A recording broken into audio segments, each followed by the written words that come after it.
ఆయన కీబోర్డ్ ఒక గన్, ఆయన రాసే స్క్రిప్ట్ ఒక బుల్లెట్.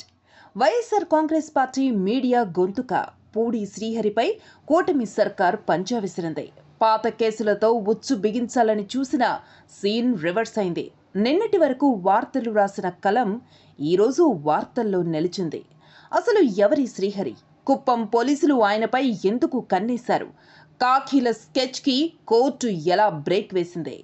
పూడి శ్రీహరి ఇతను అక్షర సైనికుడు. జర్నలిజం రంగంలో 25 ఏళ్ల సుదీర్ఘ అనుభవం. ఈటీవీలో వార్తా విశ్లేషణలతో ఓనమాలు దిద్ది, సాక్షిలో పదునైన కథనాలతో జగన్ సైన్యానికి వెన్నెముకగా నిలిచారు.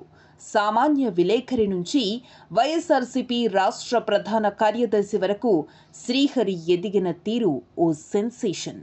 కేవలం మీడియా మేనేజర్గానే కాదు, జగన్ నమ్మిన బంటుగా పార్టీ వ్యూహాలను అమలు చేయడంలో ఆయనది అందవేసిన చెయ్యి. అయితే కూటమి ప్రభుత్వం అధికారంలోకి రాగానే శ్రీహరిపై నిఘా పెరిగింది. చంద్రబాబు ఇలాకా కుప్పంలో నమోదైన పాత పోస్టుల కేసును సాకుగా చూపి పోలీసులు ఆయన్ని చుట్టుముట్టారు. తాడేపల్లిలో అదుపులోకి తీసుకోవడం, హుటాహుటిన కుప్పం తరలించడం అంతా ఒక సినిమా క్లైమాక్స్లా జరిగిపోయింది. కలం పట్టిన చేతులకు సంకెళ్లు వేసి రిమాండ్కు పంపాలని పోలీసులు గట్టిగానే ప్రయత్నించారు. కానీ న్యాయస్థానం వేదికగా సీన్ మారింది.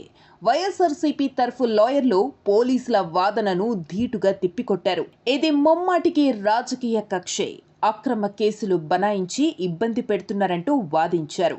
సుదీర్ఘ వాదనల తరువాత జడ్జి బెయిలు మంజూరు చేయడంతో పోలీసుల వ్యూహాలకు చెక్ పడింది.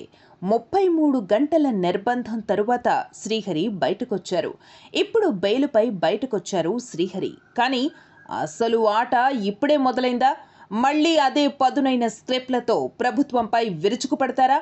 లేక ఈసారి ప్రత్యక్ష రాజకీయాల్లోకి ఎంట్రీ ఇవ్వబోతున్నారా? సొంత నియోజకవర్గంలో పట్టు పెంచుకుని పాగా వేస్తారా? జగన్మోహన్ రెడ్డి ఈ అక్షర తూటాను మున్ముందు ఎలా వినియోగిస్తారో చూడాలి.